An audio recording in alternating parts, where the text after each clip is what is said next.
بسم اللہ الرحمن الرحیم۔ السلام علیکہ یا صاحب العصر والزمان۔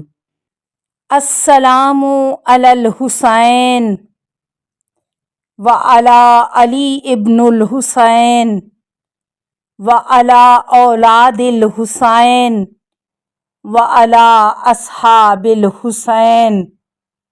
گلیوں اور کوچوں میں بے پناہ ہجوم تھا اور 1,00,000 کے قریب تماشائی موجود تھے۔ مخزن البقاع میں ملحوف سے مروی ہے کہ آل اطہار کو بغیر پالانوں کے اونٹوں پر سوار کیا گیا۔ نہ سر پر چادر تھی نہ مکنہ، پس نامحرموں سے بچنا ناممکن تھا۔ اچھے اور نئے لباس لوٹے جا چکے تھے، پس پرانے اور خستہ کپڑے تھے جو خاندان عصمت کی شہزادیوں نے زیب تن کیے ہوئے تھے، اور بروایت بہار الانوار حضرت سجاد علیہ السلام کی گردن میں وزنی زنجیر ڈالے ہوئے تھے، اور بعض روایات کے ماتحت بیویوں کے ہاتھ بھی رسن بستہ تھے اور ہاتھوں کا گردن سے بندھا ہوا ہونا بھی مذکور ہے۔ مدینہ سے کربلا تک تو دیگر جوانان بنی ہاشم کے علاوہ خود حضرت امام حسین علیہ السلام بھی نگران حال تھے، اور سعدانیوں کے محملوں کے نشیب و فراز کو دیکھتے جاتے تھے کہ کہیں ناہموار مقامات سے نہ گزریں۔ لیکن اب خدا جانے پردہ داروں کا کیا حال ہوگا، جبکہ عمدن اونٹوں کو ناہموار مقامات سے گزارا جاتا تھا، بلکہ بعض اوقات ناہموار جگہوں پر عورتوں کا پیدل دوڑانا بھی ملتا ہے، جیسا کہ مختار کے حالات میں موجود ہے۔ اس نے ایک ظالم کو سزا دینے سے پوچھا کہ میں نے سنا ہے تو سعدانیوں کے اونٹوں کو تازیانے مارتا تھا اور اونٹ دوڑیں اور بیویاں سنبھل نہ سکیں، اور ایک ظالم کو اس ظلم کی سزا دی کہ تو بیویوں کے پاؤں سے جوتے اتروا کر ناہموار مقامات پر ان کو دوڑاتا تھا۔ توضیح الاعضاء میں ہے کہ جب کوفہ کے قریب قافلہ پہنچا اور سعدانیوں نے اپنے لباس کی خستگی اور کوفہ کی جمعیت اور اپنی بے پردگی کا اندازہ کر کے خصوصاً جناب زینب عالیہ نے بواسطہ فضا شمر سے خواہش کی کہ ہم اس لباس کے ساتھ بازار میں جانے کے قابل نہیں، لہٰذا ہمیں شارع عام سے نہ لے جایا جائے، اور اگر خواہ مخواہ ایسا ہی کرنا ہے تو ہمیں چادریں دی جائیں۔ لیکن شمر ملعون نے جواب دیا کہ اے فضا، اپنی مخدومہ سے کہو کہ اب تم کوفہ کی شہزادی نہیں ہو بلکہ ابن زیاد کی اسیرہ ہو، لہٰذا اسی حالت سے جانا پڑے گا۔ نیز مروی ہے کہ بوقت داخلہ کوفہ اکثر محلات جن میں شیعہ آبادی زیادہ تھی ان کی شاہراہوں پر پولیس کو مسلط کر دیا گیا کہ کوئی حالات سے باخبر نہ ہو، مبادا بغاوت کھڑی ہو جائے۔ مخزن البقاع۔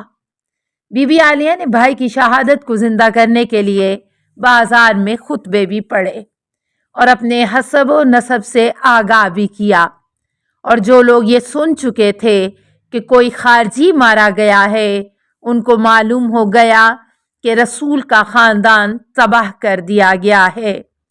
نامعلوم دربار ابن زیاد میں کہنہ لباس کے ساتھ بی بی نے وقت کیسے گزارا ہوگا، جبکہ کنیزوں نے احاطہ کیا ہوا تھا اور وہ ایک گوشے میں بیٹھی تھیں، اور ابن زیاد نے پوچھا کہ یہ کون ہے تو جواب ملا کہ یہ زینب بنت علی علیہ السلام ہیں۔ ابن زیاد نے حکم دیا کہ امام علیہ السلام کے سر مبارک کو کوفہ کی گلی کوچوں میں پھرایا جائے۔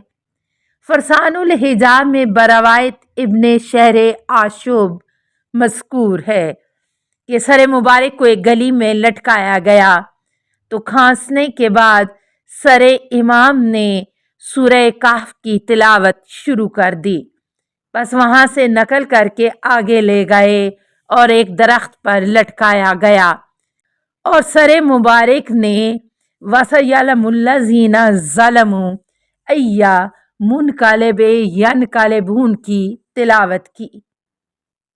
بروایت تظلم زہرا حارث بن وقیدہ کہتا ہے کہ میں نے قرات سن کر تعجب کیا اور متفکر تھا کہ آیا یہ امام حسین علیہ السلام کی آواز ہے جو میں سن رہا ہوں۔ اچانک امام مظلوم علیہ السلام نے مجھے خطاب کر کے فرمایا، اے ابن وقیدہ، تجھے علم نہیں کہ ہم گروہ ائمہ اللہ کے نزدیک زندہ ہوا کرتے ہیں۔ حارث بن وقیدہ کہتا ہے کہ یہ سن کر میں نے ارادہ کیا کہ موقع ملے اور اس سر کو چوری کر کے لے جاؤں۔ وہ میرے دل کی بات بھانپ کر فرمانے لگے، اے ابن وقیدہ، تجھے یہ کام میسر نہ ہوگا، اور میرے قتل کرنے سے اللہ کے نزدیک میرا گلی کوچوں میں پھرانا سخت ظلم ہے، بس تو اس کام میں ہاتھ نہ ڈال۔ ان لوگوں کو بہت جلدی اپنے کیے کی سزا مل جائے گی، اور دوزخ ان کا ٹھکانہ ہے۔ دربار ابن زیاد۔ ابن زیاد کو جب قافلہ اسیران اہل بیت کے داخلہ کوفہ کی اطلاع ملی تو اس نے دربار عام لگایا اور منادی پھرا کر مجلس عام طلب کی۔ چنانچہ فوراً ہی شہری اور دیہاتی ہر قسم کے لوگوں سے دربار پر ہو گیا۔ اس کے بعد سروں کے حاضر کرنے کا حکم دیا۔ چنانچہ سب سے پہلے تشت طلع میں مظلوم کربلا کا سر پیش ہوا۔ روضۃ الاحباب سے منقول ہے، خولی نے بشیر بن مالک کے ہمراہ امام علیہ السلام کا سر پیش کیا تو بشیر بن مالک نے یہ اشعار پڑھے، میرا برتن سونے اور چاندی سے پر کر دے، کیونکہ میں نے بڑے سردار کو قتل کیا ہے۔ میں نے ایسے سردار کو قتل کیا ہے جس کا نسب ماں باپ کے لحاظ سے تمام لوگوں سے بہتر ہے۔ اس کا بیٹا ہے جس نے بچپنے میں دونوں قبلوں کی طرف نماز پڑھی ہے، میں نے نیزے سے اس کو منہ کے بل لٹا دیا۔ ابن زیاد یہ اشعار سن کر سخت غضبناک ہوا اور کہنے لگا، اگر تو جانتا ہے کہ وہ تمام لوگوں سے نسب کے لحاظ سے افضل ہے تو نے اس کو قتل کیوں کیا؟ بس میرے نزدیک تیرا انعام یہ ہے کہ تجھے قتل کر کے اس کے ساتھ ملایا جائے۔ چنانچہ وہ فوراً قتل کر دیا گیا۔ کتب میں مروی ہے کہ امام حسین علیہ السلام کی شہادت کے بعد شمر نے باختلاف روایت خولی نے ابن سعد کے سامنے پیش کرتے وقت بھی یہ اشعار پڑھے تھے، اور ابن سعد نے اس کو جھڑک کر کہا تھا کہ اگر یہ اشعار ابن زیاد کو معلوم ہوئے تو تمہیں قتل کر دے گا۔ خلاصہ، جب امام مظلوم علیہ السلام کا سر ابن زیاد کے سامنے رکھا گیا تو وہ کمینہ بہت خوش ہوا، اور اس کے ہاتھ میں ایک چھڑی تھی، وہ امام مظلوم علیہ السلام کے دندان مبارک پر مارنے لگا، اور ساتھ ساتھ یہ بھی کہتا تھا کہ تیرے دانت کس قدر خوبصورت ہیں، اور بعض روایات میں ہے، اے حسین، تیری داڑھی بہت جلدی سفید ہو گئی ہے۔ بروایت محسن البکا، ایک بوڑھا شخص اٹھ کھڑا ہوا اور کہنے لگا، اے ابن زیاد، جہاں تو چھڑی مار رہا ہے میں نے دیکھا کہ رسول خدا صلی اللہ علیہ وآلہ وسلم اس جگہ کو بوسہ دیا کرتے تھے۔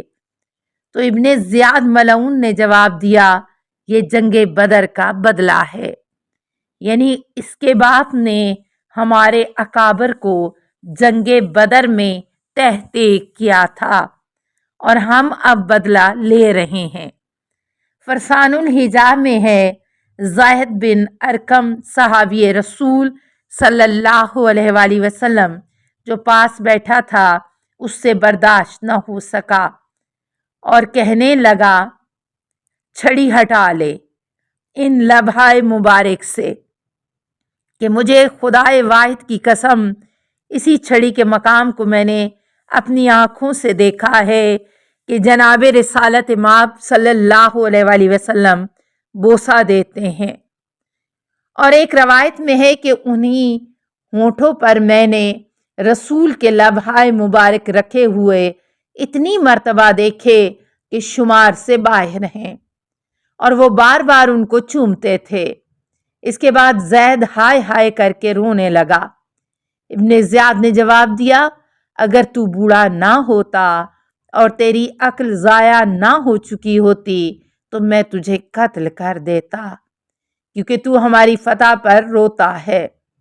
زاہد بن ارقم نے کہا، اے ابن زیاد، تجھے ایک اور حدیث بتاتا ہوں جو تجھے ناگوار ہوگی، کہ میں نے اپنی آنکھوں سے دیکھا تھا کہ ایک روز حضرت رسول خدا صلی اللہ علیہ وآلہ وسلم ایک زانو پر امام حسن کو اور دوسرے زانو پر امام حسین کو بٹھائے ہوئے تھے اور دعا کر رہے تھے کہ اے پروردگار، میں ان دونوں کو اور علی کو تیرے حوالے کر کے جا رہا ہوں۔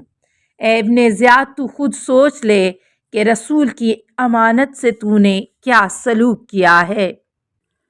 السلام علیکہ یا صاحب العصر والزمان، الامان الامان الامان من فتن الزمان۔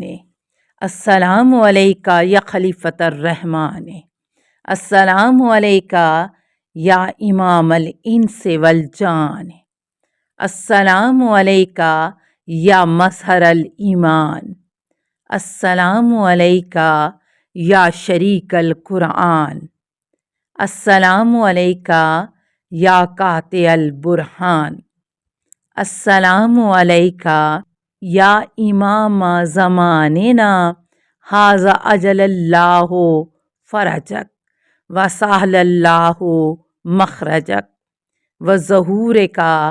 السلام علیکہ ورحمۃ اللہ۔ اللہم صلی علی محمد و آل محمد۔